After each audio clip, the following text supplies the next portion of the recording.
It looks quiet now, but beneath its unearthly beauty lies one of the planet's most destructive forces. This is Mount Pinatubo, an active volcano that erupts once every few hundred years and has done for centuries. But when it last exploded, just under 10 years ago, it revealed a deadly modern danger, a dirty military secret.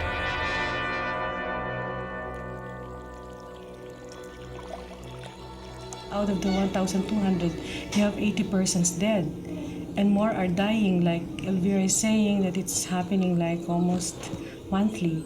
So just for this last year, they had 31 persons dead. This is the story of people who fled the most powerful force in nature, only to have their lives ruined by the world's most powerful nation. The U.S. military has polluted land in such a way that they'd be in jail if they did this in America.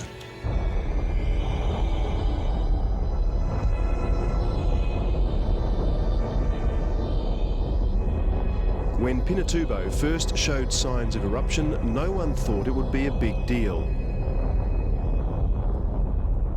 At that time, we were not monitoring Pinatubo, but because of the response of the inhabitants near the volcano, when they reported the unusual activity of the volcano, we immediately sent a quick response team. It was just in time. Within hours, Pinatubo was the biggest volcanic eruption anywhere in more than 100 years. Scores died, but Jamie's early warning meant many more were saved. When it erupted, it was well predicted. So thousands or millions of lives were saved because of that good prediction. Most of the inhabitants of Tarlac, Pampanga, and Zambales were evacuated to evacuation centers. If not, you have seen the effects of the eruption.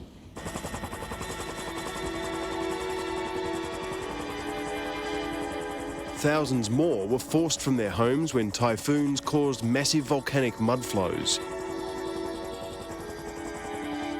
Many were moved here to the abandoned fields of Clark Air Base, once Washington's biggest airbase outside the United States.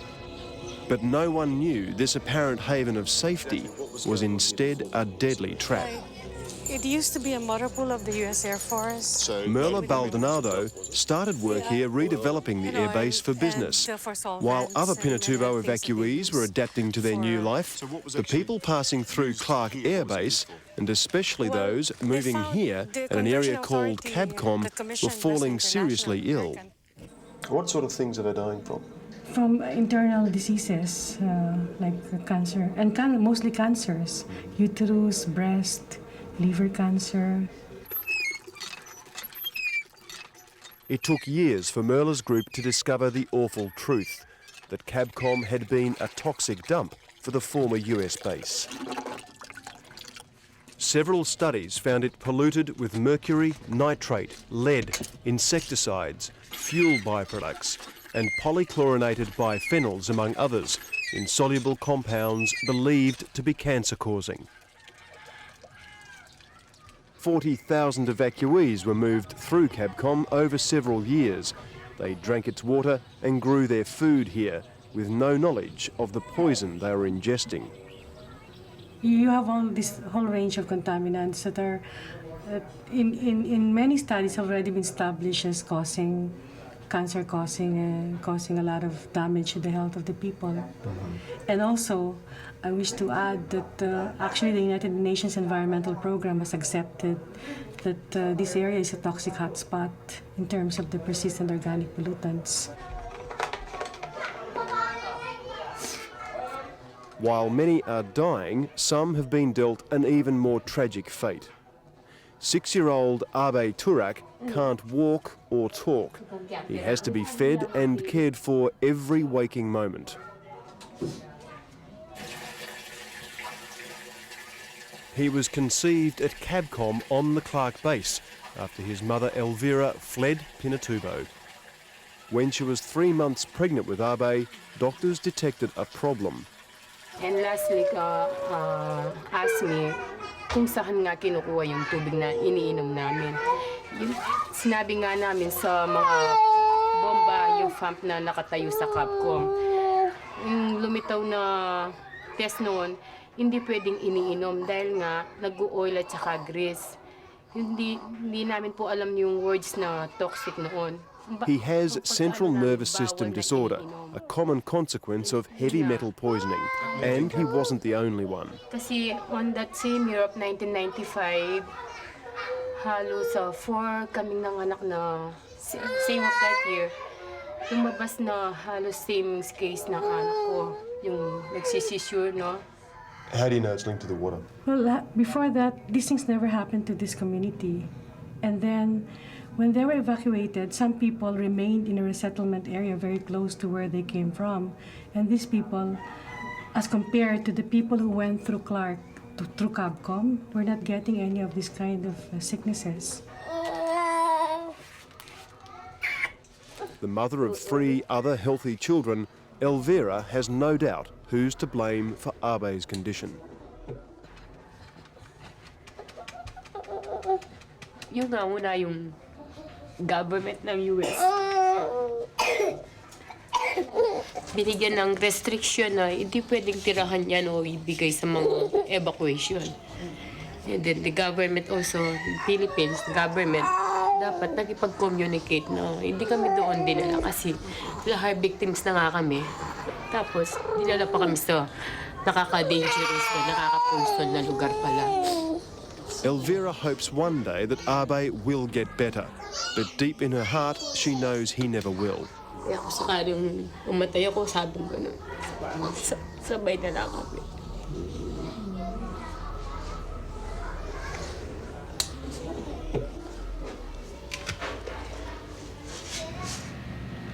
She's dead? No, she's dead. She died October last year. This lady died July last year. Kids? This lady died October last year. These are the tortured faces and diseased bodies of Clark's other victims. Congenital heart disease. It's difficult to conclusively prove that this is the result of toxic waste left by the US military.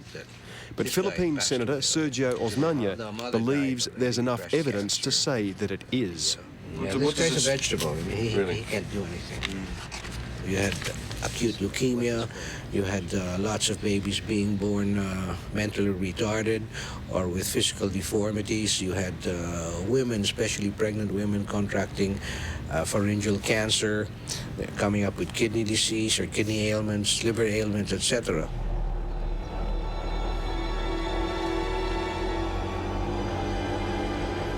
Washington's embassy in Manila says only that the US practiced good environmental stewardship of its military bases.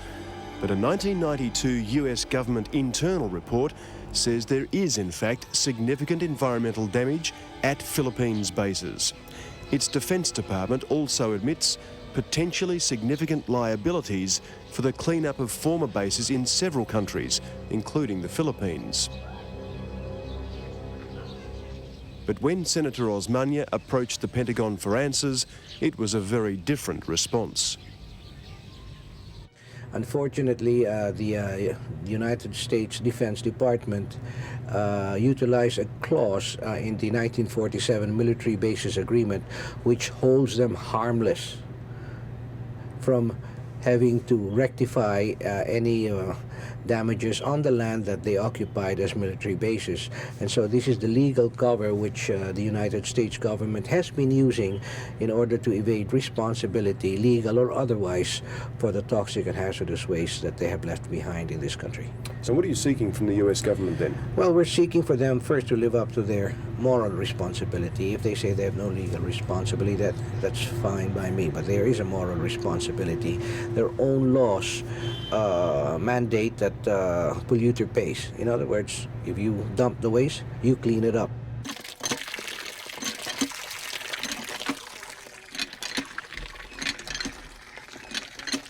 While Washington's stone walls, Back at Clark Base, we find another generation at risk. Pinatubo evacuee Emmeline Alicto doesn't realise the danger of wells that have already poisoned so many others. Why aren't you worried about your own kids, though, if you're washing their food in the water from the same area? Okay. Are your kids okay? Do you see any trouble for your children? No, nothing yet. It's really very dangerous because she became pregnant here, and she has young children, and this is the window of vulnerability that is, you know, in terms of toxics, that's when they hit you most. And the longer the US refuses to even map the toxic sites, let alone clean them up, the more people it endangers. Clark supplies potable water to the city of Angeles. So you could be in a situation wherein the residents of the city of Angeles is going to be poisoned because they'll be pumping water from the aquifer that has already been contaminated by toxins from Clark.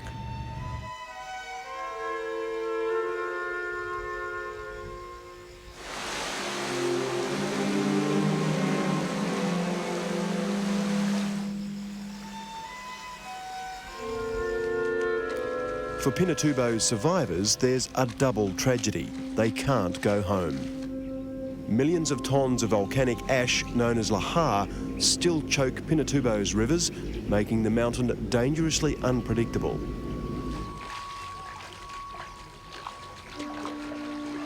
Those who lived here can't return for at least a generation, and in reality, that means their families can't come back while the mountain valleys remain dangerous. During rainy seasons, these river channels will be filled with flowing volcanic sediments, muddy sediments. Jamie Sinkyoko, the resident volcanologist, knows the dangers here better than most. While the lahar makes the journey up Pinatubo easier, it's suffocated the mountain's life. Before the eruptions, they live a happy life in this valley because source of foods are very abundant. Unlike now that everything has been lost, has been destroyed, especially the aquatic life and their source of income, farming. Hindi, kung dito lang tayo makakalusot, dito lang mahirap eh. It's not far before we find how fragile these valleys are. Heavy rain has made the lahar so soft our vehicles can go no further. Hindi, di oh, baka ganun lang.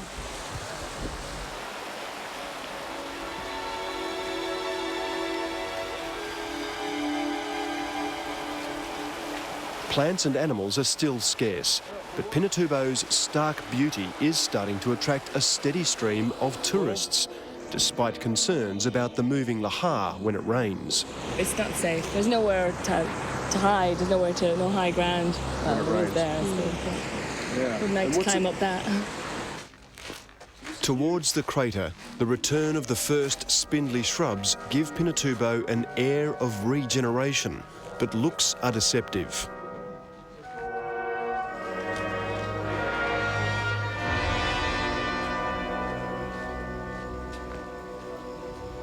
The lake's eerie glow is created by sulphur and volcanic gases that make it dangerous to swim in, let alone drink. But as spectacular as this lake is, Jamie's not here to enjoy the scenery. The rainwater filling the crater has no way out. Pinatubo has one last terrible surprise for the mountain's embattled inhabitants. Water will fill this crater. The water will create an avalanche.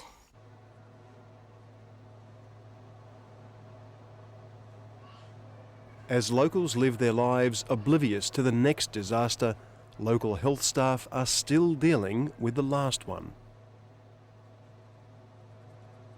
6-year-old Grizel likes drawing. It helps her mind escape the disease she can't rid from her body. Is that you? It is. You're a butterfly there. That's pretty amazing. And you're flying away, are you? Wala po ka na. Where would you fly to? Nakakaliga ng munta. Nakakaliga kasi munta. Loud. She said very far. Ah, that's where you want to fly to. Yeah, Grizel is suffering from the same leukemia that's already claimed the lives of 4 of her friends. All were conceived at Cabcom on the Clark airbase. If she found out that it was because, you know, people left a big waste, a big mess, what would she like to say to those people?